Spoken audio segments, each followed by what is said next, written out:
Allah Ta'ala suntik semangat Nabi melalui surah Jin, yang mana diberitahu kepada Nabi SAW, walaupun ramai manusia menolak dakwah kamu, orang Mekah tolak dakwah, orang Taif tolak dakwah Nabi SAW, tapi ada bangsa jin yang beriman dengan Nabi SAW tanpa pengetahuan Nabi, tetapi disampaikan melalui wahyu Allah Subhanahu wa taala. Itu menjadi semangat pada Nabi. Wa nastaghfiruh wa na'udzu billahi min shururi anfusina wa min sayyiati a'malina.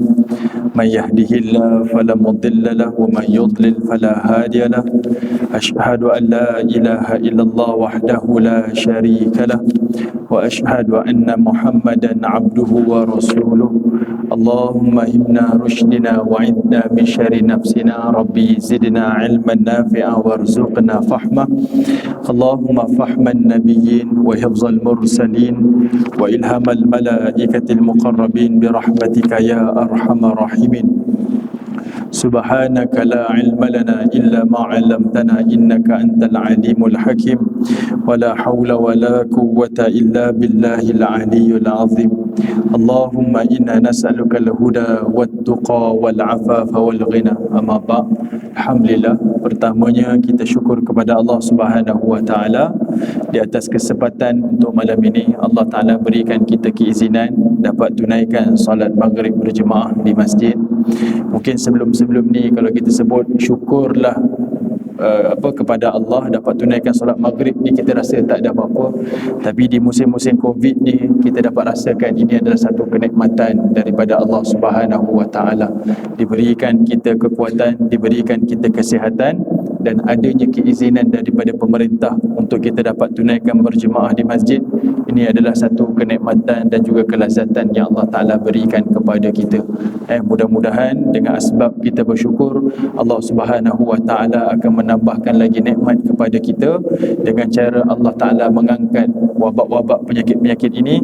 Mudah-mudahan Allah Subhanahu wa Ta'ala memberikan keselamatan dan kesihatan kepada kita semua, insya-Allah. Amin ya rabbal alamin.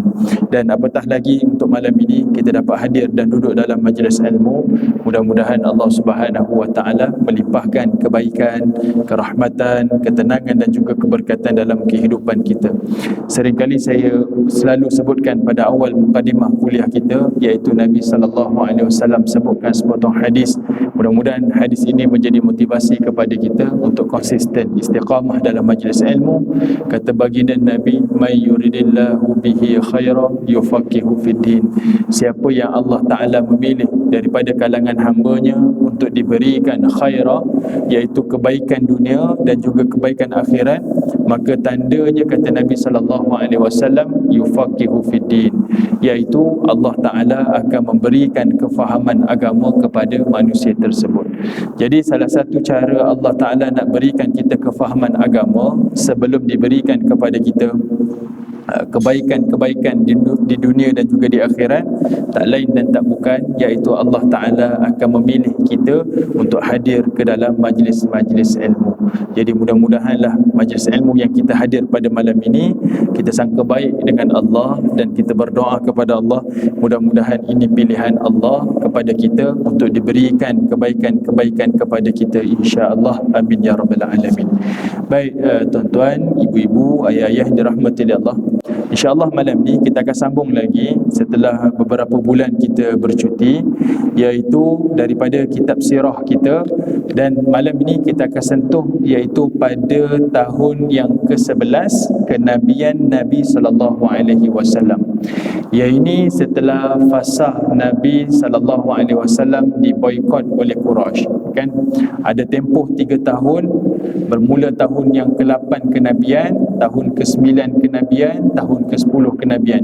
Ini tahun yang mana Nabi sallallahu alaihi wasallam diboikot oleh golongan-golongan Quraisy, kabilah-kabilah Quraisy, supaya tidak ada satu pun yang berhubung, yang bermuamalah, yang minum-minum, yang berkahwin dengan dua kabilah yang menyokong Nabi sallallahu alaihi wasallam, iaitu kabilah Bani Hashim dan juga kabilah kabilah Al-Muttalib. Ini dua-dua kabilah ni, tuan-tuan, adalah kabilah yang menyokong Nabi sallallahu alaihi wasallam. Jadi Abu Jahal keluarkan satu perkeliling dia minta putuskan apa-apa perhubungan daripada kabilah-kabilah Quraisy dengan dua kabilah yang menyokong Nabi SAW.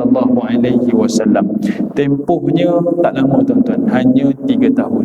Kita duduk dalam tempoh PKP 3-4 bulan kita rasa serik dah. Bayangkan 3 tahun tidak ada perhubungan dan tidak ada apa pun yang masuk dan keluar daripada perkampungan yang diboikot oleh Quraisy kepada Nabi SAW. Mereka, iaitu mereka yang menyokong Nabi SAW, hanya boleh berurus niaga hanya 4 bulan dalam tempoh setahun. Bila? Iaitu pada bulan-bulan haram sahaja. Rajab, kemudian Zulkaidah, Zulhijjah dan juga Muharram. Ini 4 bulan haram yang mana dua kabilah yang menyokong Nabi boleh bermuamalah keluar daripada perkampungan mereka untuk membeli barang-barang keperluan. Selain daripada itu tak dibenarkan. Itu pun tuan-tuan, ketika mana mereka bermuamalah pada bulan-bulan haram, Abu Jahal menekan Nabi SAW dan juga para sahabat mereka dengan tekanan yang paling kuat. Misalnya, kalaulah membeli seekor ataupun membeli sepotong daging dengan harga mungkin 5 rial, namun untuk Nabi dan juga mereka-mereka yang menyokong Nabi akan ditindas dengan bayaran yang tidak munasabah, mungkin mencecah hampir 500 rial dan lebih. Okey, yang ini adalah satu kezaliman yang dilakukan oleh Abu Jahal dan juga kabilah-kabilah Quraisy kepada Nabi SAW beserta dengan Bani Hashim dan juga Bani Al-Muttalib. Namun tempoh tu selesailah, sehinggalah masuk tahun yang ke-11 kenabian Nabi SAW. Nabi dah keluar daripada tempoh tersebut dan bermulalah satu fasa yang baru sebelum masuk kepada peristiwa hijrah. Satu formula yang saya nak kongsikan pada tuan-tuan, 13 tahun Nabi SAW duduk di Mekah sebelum hijrah ke Madinah, ada 3 fasa yang Nabi hadapi. Iaitu 3 tahun yang pertama, Nabi SAW berdakwah secara sembunyi. Kemudian 7 tahun yang berikutnya, ini adalah fasa kedua, dakwah secara terang-terangan. Manakala baki lagi 3 tahun, ini adalah fasa dakwah luar daripada kota Mekah. Bila Nabi SAW keluar daripada boikot, Nabi SAW baru lepas kematian Abu Talib, pakcik Nabi, dan juga isteri baginda Nabi SAW, Khadijah binti Khuwailid, Nabi ambil satu keputusan untuk buat satu markas baru, pusat dakwah baru yang Nabi rancang untuk berpusat di Taif. Tapi orang Taif menghalau Nabi SAW. Hakikatnya tuan-tuan, waktu itu Nabi tak dibenarkan duduk lagi di kota Mekah. Dihalau keluar oleh orang-orang Mekah supaya tak lagi duduk di kota Mekah. Habis proses boikot, Nabi tak dibenarkan keluar daripada kota Mekah. Sebab itu Nabi pergi ke Taif. Balik daripada Taif tuan-tuan, Nabi singgah dekat satu tempat namanya An-Nakha. Dia berhampiran dengan Qarnu Manazil. Di tempat tu tuan-tuan, Allah Ta'ala suntik semangat Nabi melalui surah Jin, yang mana diberitahu kepada Nabi SAW, walaupun ramai manusia menolak dakwah kamu, orang Mekah tolak dakwah, orang Taif tolak dakwah Nabi SAW, tapi ada bangsa jin yang beriman dengan Nabi SAW tanpa pengetahuan Nabi, tetapi disampaikan melalui wahyu Allah Subhanahu Wa Taala. Itu menjadi semangat pada Nabi. Tuan-tuan bayangkan, ketika mana Nabi rasa dirinya loser, orang dakwah ini ditolak, cakap macam ni ditolak, kemudian penyokong-penyokong yang paling kuat pada Nabi, pakciknya, isterinya telah meninggal dunia, Nabi rasa sangat-sangat lemah ketika itu. Tiba-tiba datang satu semangat, ada satu kabilah yang Nabi tak nampak daripada bangsa jin beriman dengan Nabi SAW. Naik satu semangat. Akhirnya Nabi tugaskan Zaid bin Harisah pergi ke kota Mekah cari perlindungan. Mana-mana kabilah yang boleh melindungi Nabi, Nabi minta. Akhirnya setuju ada seorang lelaki namanya Mut'im bin Adi. Ni orang yang tak memeluk Islam tuan-tuan, tapi dia bersetuju untuk membela Nabi, melindungi Nabi untuk Nabi masuk balik ke kota Mekah. Nabi tuan-tuan sangat terhutang budi dengan Mut'im bin Adi ni. Ni tuan-tuan boleh tengok dalam peristiwa perang Badar, ketika Mut'im bin Adi ni dah wafat, Nabi SAW berjaya habis perang Badar, tawan 70 tawanan Quraisy, 70 orang, ramai tuan-tuan. Dan kata Nabi SAW, kalaulah Mut'im bin Adi masih hidup lagi dan dia minta kepada aku untuk membebaskan 70 orang tawanan Quraisy ni, nescaya aku akan bebaskan. Kerana apa? Kerana budi Mut'im bin Adi itu beri perlindungan pada Nabi untuk Nabi masuk balik ke kota Mekah. Cumanya saat itu 3 tahun yang berbaki, tahun ke-11 kenabian, 12 kenabian, 13 kenabian sebelum hijrah ni tuan-tuan, 3 tahun ni Nabi boleh menetap di Mekah, tapi Nabi tak dibenarkan berdakwah di kota Mekah. Maknanya tak boleh sampaikan dakwah secara terbuka seperti dahulu, tak dibenarkan. Yang diizinkan hanya berdakwah kepada jemaah-jemaah haji yang datang pada musim haji sahaja. Yang itulah kita akan jumpa bermulanya nanti ada satu proses, iaitu proses perjanjian Aqabah yang pertama dan perjanjian Aqabah yang kedua. Perjanjian ni mudah nak faham tuan-tuan, dia adalah tawaran kepada Nabi menjemput Nabi menjadi pemerintah di kota Madinah. Nabi datang ke kota Madinah bukan kerana Nabi nak pergi, tetapi atas jemputan terhormat daripada orang-orang Yathrib. Aus dan Khazraj setuju untuk menerima Nabi, menjemput Nabi menjadi pemerintah di kota Madinah. Sebab itu bila Nabi sampai ke kota Madinah, selain Nabi SAW saudarakan Aus dan Khazraj, keputusan Nabi yang pertama adalah menukar nama Yathrib menjadi Al-Madinah Al-Munawwarah. Ini bukan calon-calon orang tuan-tuan, datang satu tempat tukar nama sekati-sekati dia, tak boleh. Melainkan dia adalah pemerintah dan dia adalah orang yang dipersetujui untuk menaik satu jawatan yang tinggi, sehingga boleh menukar nama satu tempat tersebut. Baik tuan-tuan yang dirahmati oleh Allah, jadinya 3 tahun yang kita akan sentuh hari ini ada perjanjian Aqabah pertama dan perjanjian Aqabah yang kedua. Dan di celah perjanjian ni tuan-tuan, ada peristiwa yang besar yang kita sedia maklum, iaitu peristiwa Isra' dan juga Mi'raj. Nanti kita akan sentuh tuan-tuan, ada beberapa pengajaran-pengajaran besar pada peristiwa Isra' dan Mi'raj. Baik, sebelum kita masuk kepada peristiwa Isra' dan Mi'raj, kita tengok pada tahun yang ke-11 kenabian Nabi SAW, yang mana peristiwa Nabi SAW mulakan dakwah secara berdakwah di luar kota Mekah kepada jemaah-jemaah haji yang datang ke kota Mekah. Jadinya tuan-tuan, pada permulaan tahun ke-11, setiap dakwah yang Nabi SAW cuba sampaikan kepada jemaah-jemaah haji, semuanya ditolak mentah-mentah. Tidak ada satu kabilah pun yang beriman dengan Nabi SAW. Tuan-tuan bayangkan, kalau kita pergi ke Mina tu, berapa banyak kemah yang dibuka untuk jemaah-jemaah haji. Bayangkan Nabi masuk satu kemah untuk sampaikan dakwah. Diterangkan, saya adalah utusan Allah, saya adalah Nabi, saya ada kitab yang menyampaikan sekian. Ada yang cemooh, ada yang perlekeh, ada yang tak pedulikan Nabi, ada yang halau Nabi dan sebagainya. Nabi lakukan secara bersendirian. Ni tuan-tuan kena faham, bersendirian. Tapi ini adalah tugas yang Nabi kena tanggung, kerana ini adalah tanggungjawab yang Allah Ta'ala perintahkan kepada Nabi SAW. Semua kabilah menolak.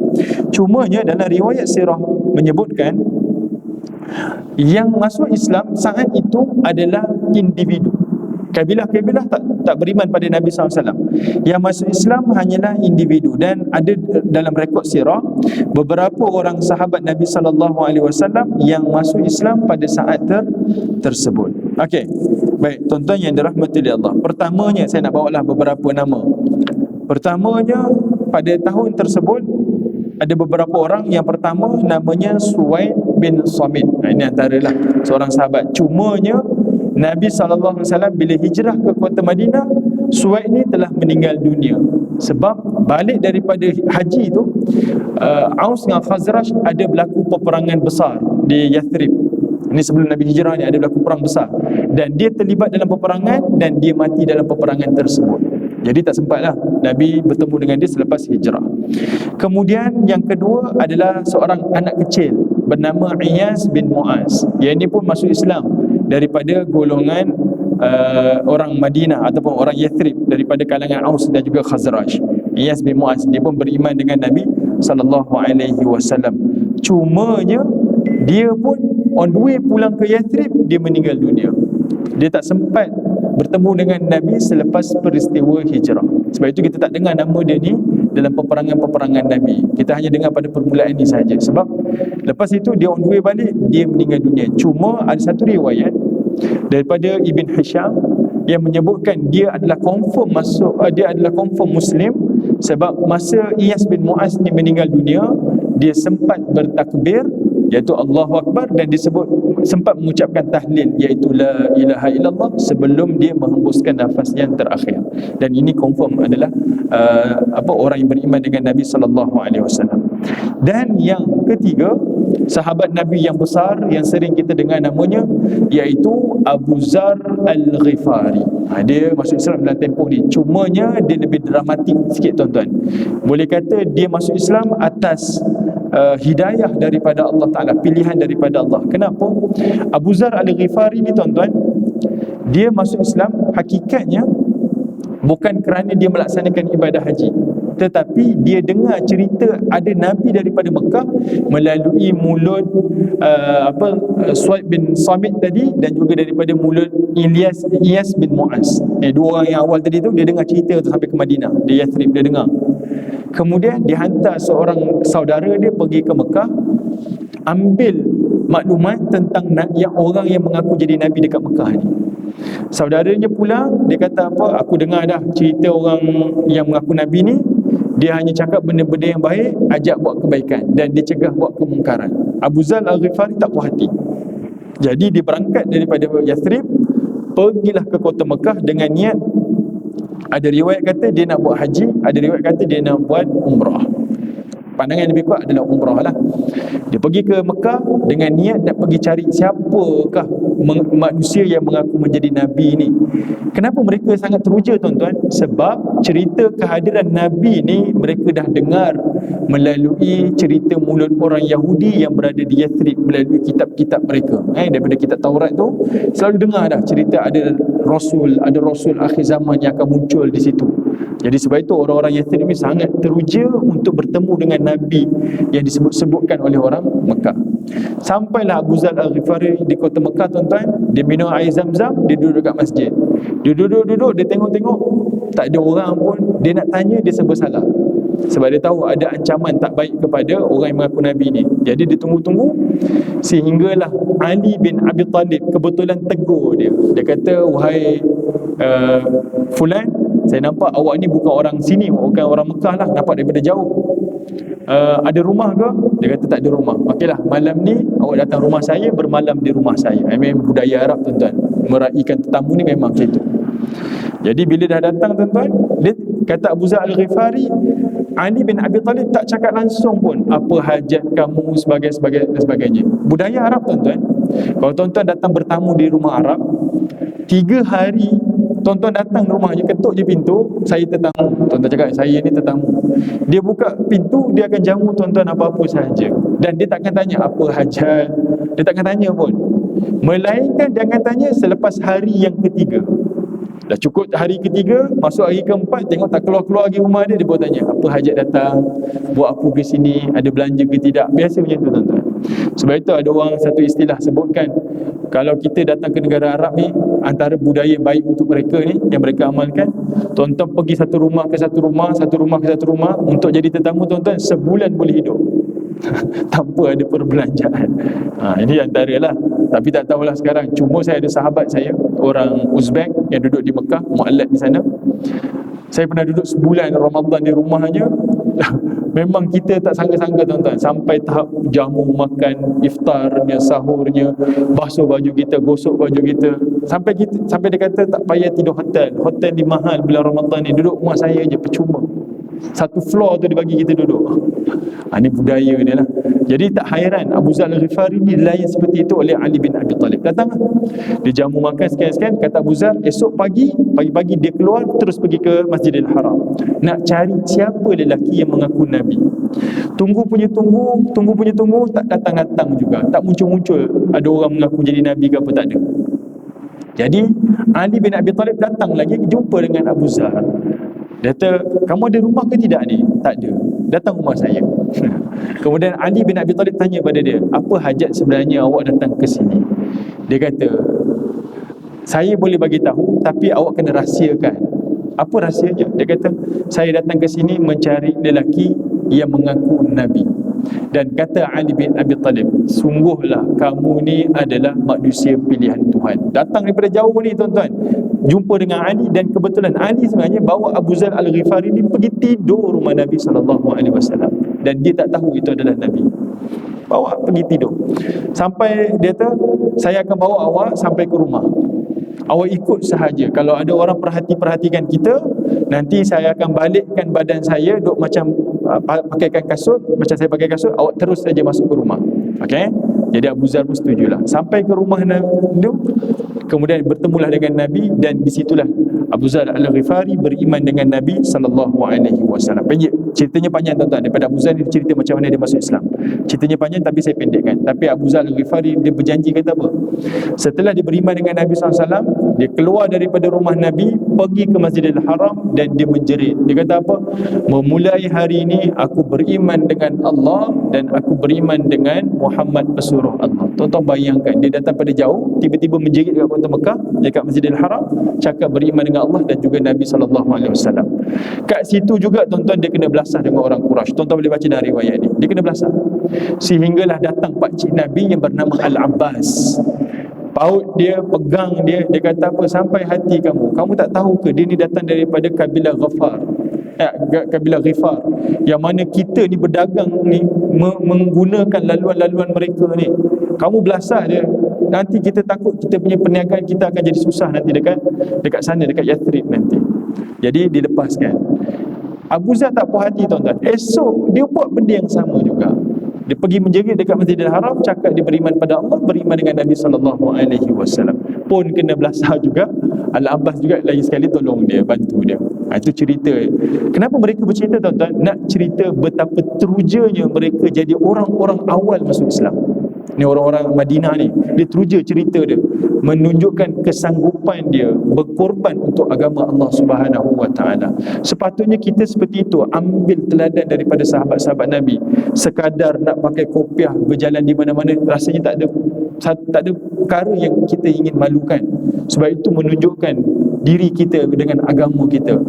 Kalau kita mengikuti sunnah Nabi dalam keadaan orang lain tak buat, tuan-tuan, sepatutnya tak menjadi sesuatu yang memalukan. Sebab itu menunjukkan kecintaan kita yang sangat mendalam untuk mencontohi dan meneladani Nabi SAW. Sahabat-sahabat Nabi cerita ni sebab dia teruja, dan kita sepatutnya mencontohi seperti mana sahabat-sahabat Nabi SAW. Begitu juga tuan-tuan, kemudian Abu Zar balik ke kampung dia, dan dia berjayalah menyebarluaskan lagi dakwah kepada kaumnya. Begitu lagi seorang lagi sahabat Nabi, Tufail bin Amr Ad-Dawsi. Dia ini pun pemimpin bagi kabilah Ad-Daws, dan dia ni pun berjaya diislamkan, dan dia ni menyebarkan lagi dakwah Nabi SAW kepada kabilah Ad-Dawsi. Cerita dia pun sangat panjang, saya tak sempat nak sebutkan. Cumanya Tufail bin Amr ni tuan-tuan, menarik dia sebab dia datang ke kota Mekah sebagai seorang pemimpin. Dia dimuliakan oleh orang Mekah. Orang Mekah sambut dia ni macam satu pembarisan terhormat, kan? Datang seorang pemimpin daripada jauh dan dimuliakan. Tapi yang dia dengar daripada mulut orang Quraisy hanya sebut daripada hari pertama dia sampai ke waktu itu, hanya sebut, kamu jangan dengar ada mulut ahli sihir di sini. Dia berjaya memecah belahkan keluarga, anak boleh bergaduh dengan bapa, suami ceraikan isteri kerana mulut dia. Jadi dia ni tuan-tuan sampai dia kata apa? Saya ambil keputusan takkan dengar lagi mulut daripada orang tersebut. Tetapi pada waktu tersebut dia sedang solat di hadapan Kaabah, dan ketika itu Nabi SAW sedang solat di hadapan Kaabah, dan dia pergi menghampiri Nabi. Sebab dia tengok fizikal Nabi dari luar tak nampak macam ahli sihir. Dia pun mendekati Nabi SAW, dan bila dia menghampiri Nabi SAW, tuan-tuan, Nabi pun berkenalan dengan dia. Dan dia ni, Tufail ni bukan sekadar pemimpin, tapi dia ni adalah penyair. Orang yang mahir ilmu syair ni tuan-tuan, pada zaman tersebut adalah orang yang bijak-bijak saja. Macam kita lah menguasai. Maknanya ada satu tempat yang mulia lah kalau mahir ilmu syair ni. Jadinya Nabi pandai tackle Tufail ni, iaitu Nabi SAW kata apa? Kalau kamu ada syair-syair yang indah, aku ada lebih sesuatu yang lebih indah untuk kamu dengar, iaitu melalui Al-Quran. Dia dengar saja kalimah daripada Quran, tuan-tuan, dia tahu ini bukan syair dan ini bukan kalam manusia. Ini hanya jauhari yang mengenal manikam. Dia dengar dan ketika itu dia beriman dengan Nabi SAW. Balik kampung dia sebagai pemimpin, dia berjaya mengislamkan lebih ramai lagi kabilah-kabilah dia. Banyak lagi tuan-tuan sahabat-sahabat Nabi yang masuk Islam pada waktu ini, cuma kita tak dapat sentuh. Apapun tuan-tuan, pada waktu tersebut juga, dalam tempoh tahun ke-11 kenabian Nabi SAW, pada waktu musim haji, Nabi SAW kebetulan pergi bersama dengan Abu Bakar dan juga Ali, masuk satu kemah ke satu kemah di Mina, sehinggalah Nabi SAW masuk satu kemah tempat jemaah haji daripada golongan Yathrib. Ada 6 orang dalam kemah tu, dan 6 itu adalah orang muda. Kalau tuan-tuan tengok dalam riwayat sirah ni, dia bawa detail siapa 6 orang Yathrib ini yang beriman dengan Nabi SAW pada saat tersebut.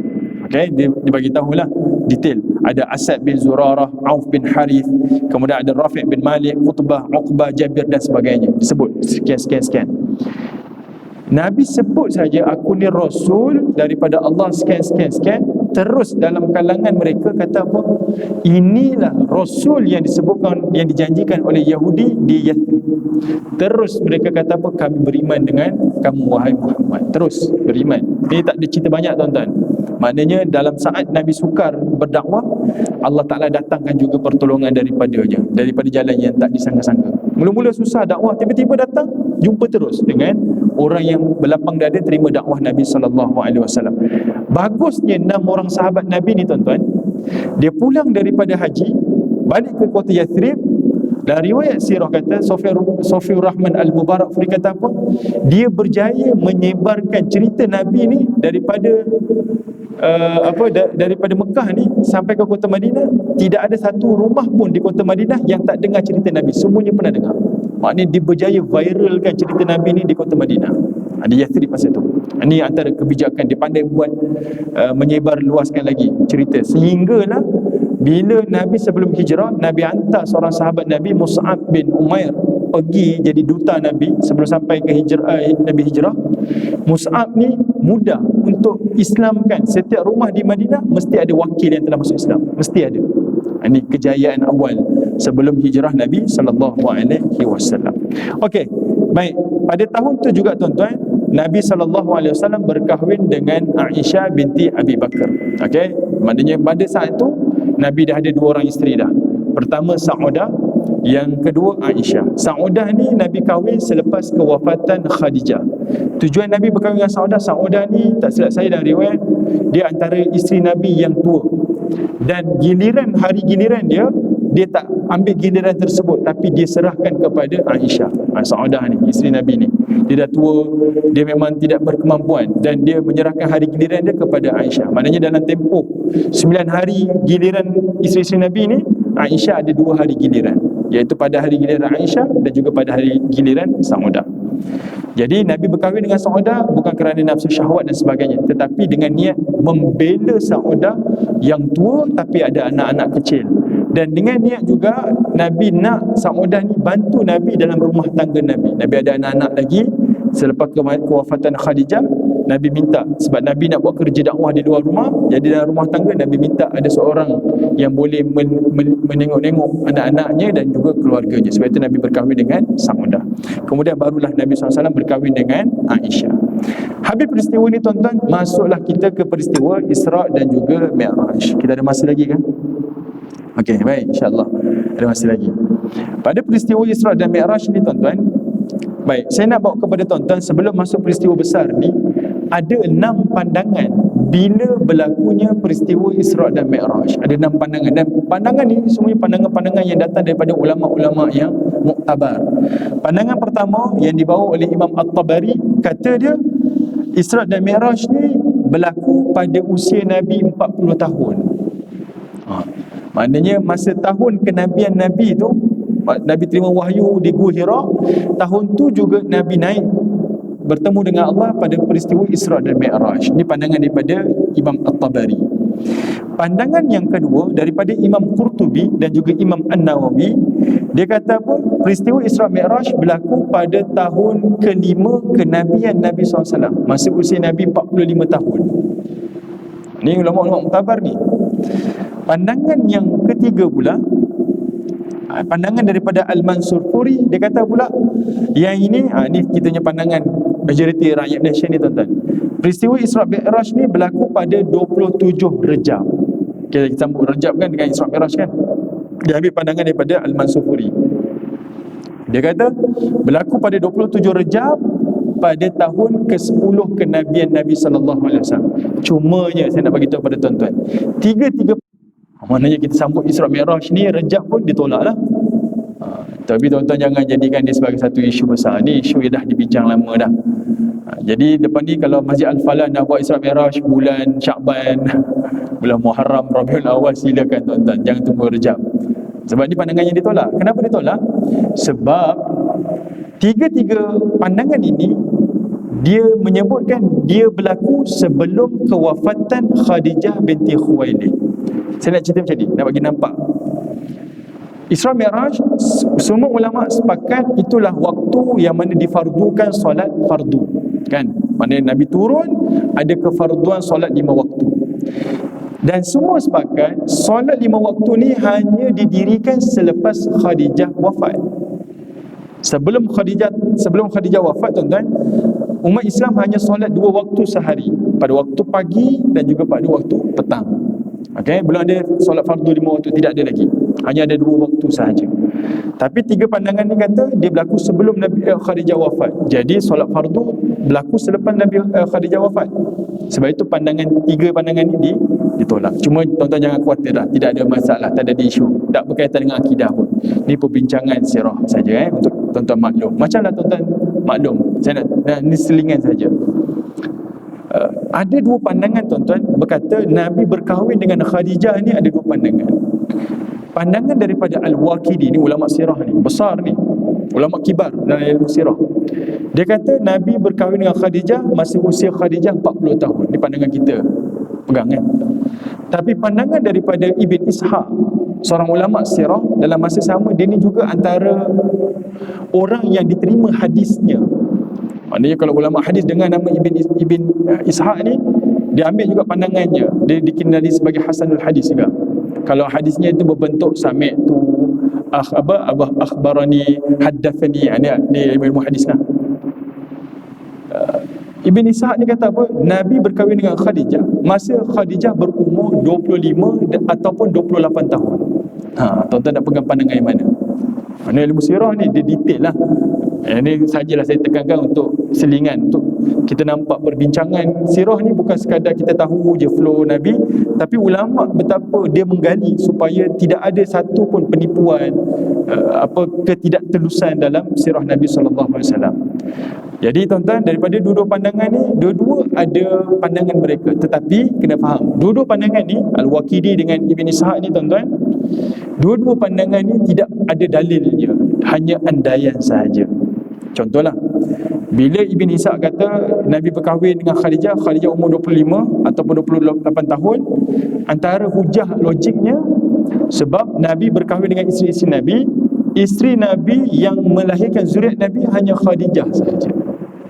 Jadinya kalau Khadijah berkahwin dengan Nabi pada usianya 40 tahun, Nabi ada anak dengan Khadijah yang sepakat ulama kata 5 orang, ada yang kata 6 orang termasuk Abdullah, ada 5 orang.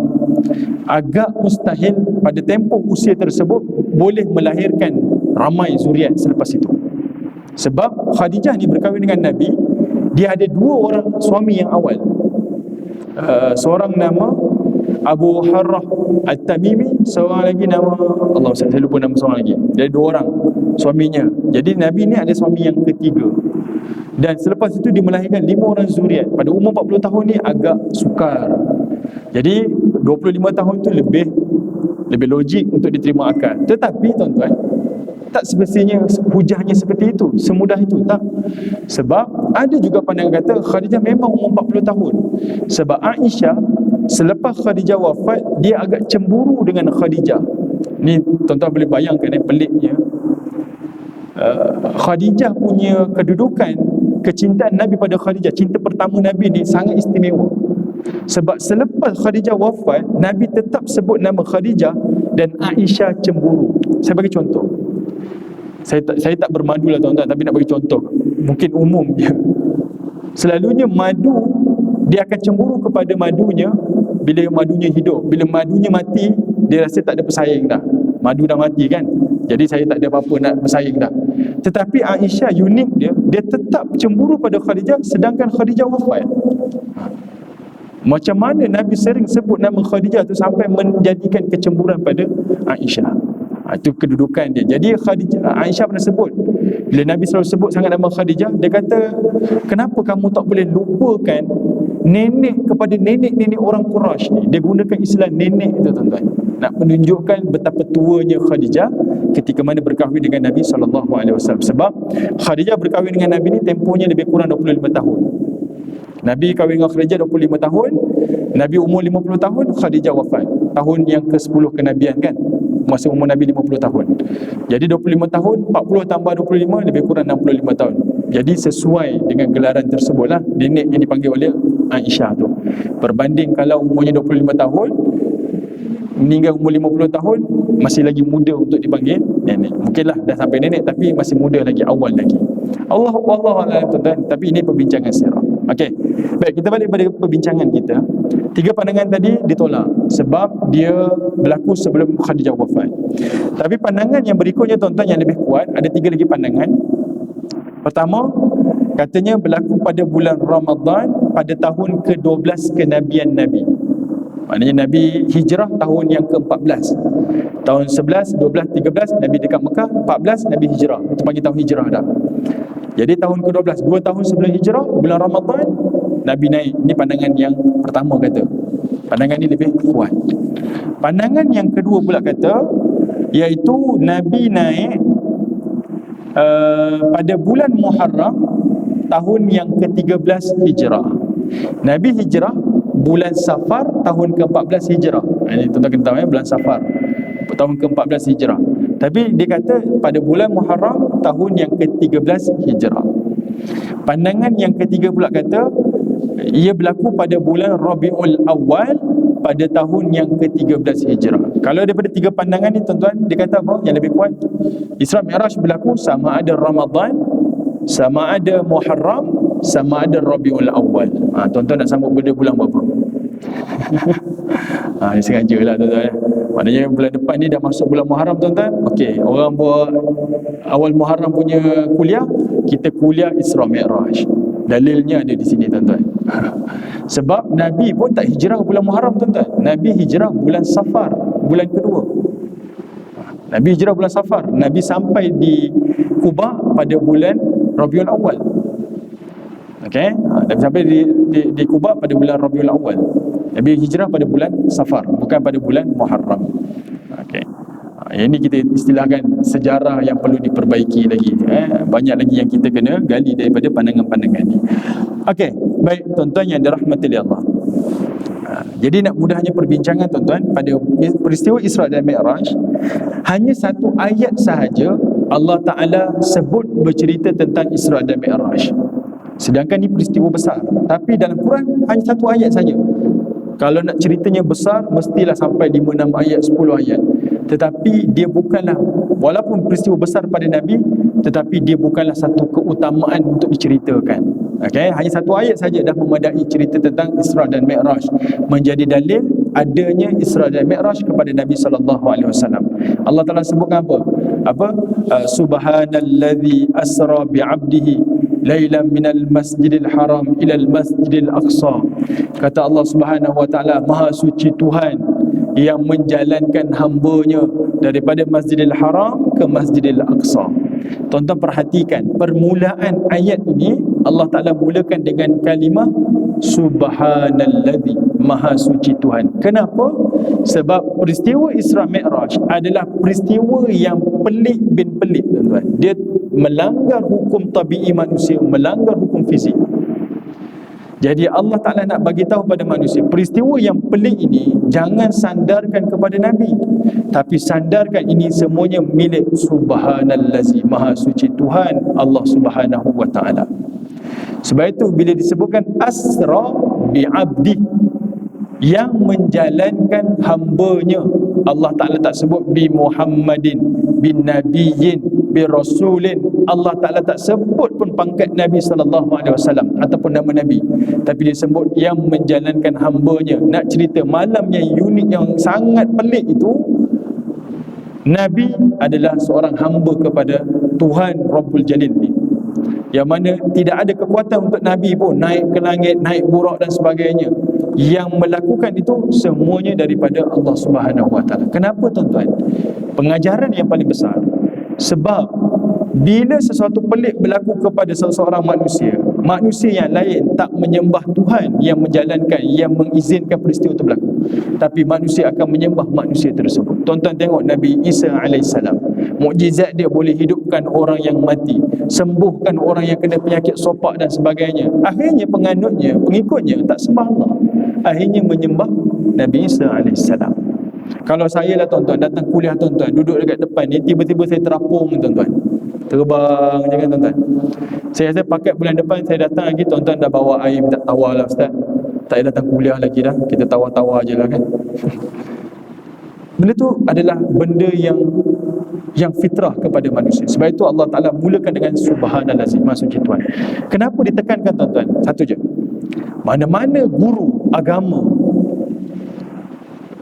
persatuan agama, NGO agama, kumpulan-kumpulan agama, bila hanya menceritakan kepada pengikutnya, besarkan gurunya, tinggalkan. Itu bibit-bibit awal ajaran sesat.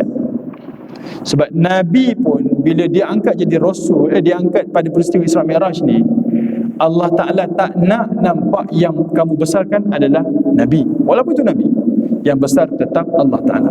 Guru agama, kita nak cari mana guru-guru yang mursyid, tengok guru itu membesarkan dia ke, mengajak mencintai dia ke, ataupun membesarkan Allah Subhanahu Wa Ta'ala, mengikuti Nabi SAW. Kalau sikit-sikit pandangan saya, tuan-tuan boleh dah berwaspada. Sebab guru yang mursyid itu hanya membawa orang yang mengikutinya itu adalah untuk kembali kepada Allah dan juga Nabi SAW, bukan mengikuti dia, bukan menyayangi dia, bukan memuliakan dia dan sebagainya. Ini antara pengajaran besar yang kita boleh nampak daripada peristiwa Isra dan juga Mi'raj. Okey, baik tuan-tuan yang dirahmati Allah. Jadinya kita azam apa tadi? Kita kena ambil SOP kan? Maksudnya SOP kena ambil isyak kan? Jadi saya rasa kalau saya sentuh tak sempat habis kan? Cumanya sebelum kita masuk perjalanan Isra dan Mi'raj ni tuan-tuan, memang Nabi SAW dibedah badan Nabi SAW ni oleh malaikat Jibril sebelum dijalankan dengan burak daripada Mekah sampai ke Masjidil Aqsa. Cumanya yang kita kena maklum, peristiwa itu adalah peristiwa yang kedua yang berlaku kepada Nabi SAW. Kalau mengikut pandangan kata-kata daripada Anas bin Malik, sahabat Nabi yang duduk dalam rumah tangga Nabi ni, dia bawa riwayat daripada Imam Muslim, pembedahan daripada Jibril ni iaitu berlaku daripada bawah halqum sampailah ke para pusat. Ini maknanya besar ni, ini major operation ni tuan-tuan, bukan operation yang minor-minor ni, ini major operation.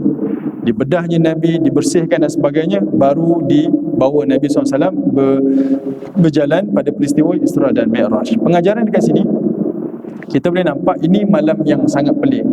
Kalau kita lepas operation, baru lepas treatment dan sebagainya, kebiasaannya lah kita akan diminta berehat, jangan ada kerja berat, jangan buat perjalanan jauh, jangan buat itu, buat ini, banyak akan berehat di rumah.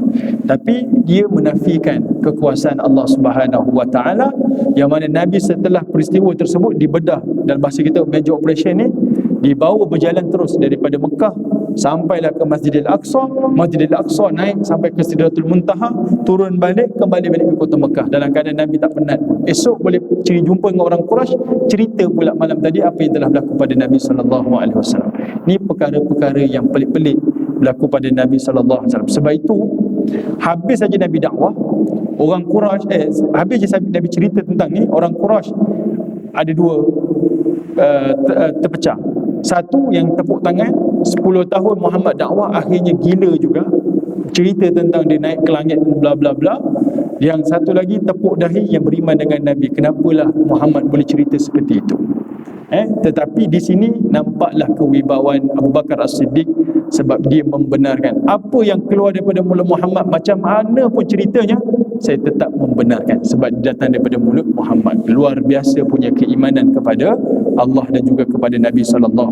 Sebab itu ada riwayat kata ia digelar Abu Bakar As-Siddiq, merujuk kepada dia membenarkan apa-apa ucapan daripada Nabi SAW. Jadi ala kulli hal tuan-tuan, saya berhenti di sini. Mudah-mudahan ada manfaat. InsyaAllah ada kesempatan kita akan sambung lagi pada peristiwa Isra Mi'raj pada masa yang akan datang. Assalamualaikum warahmatullahi wabarakatuh.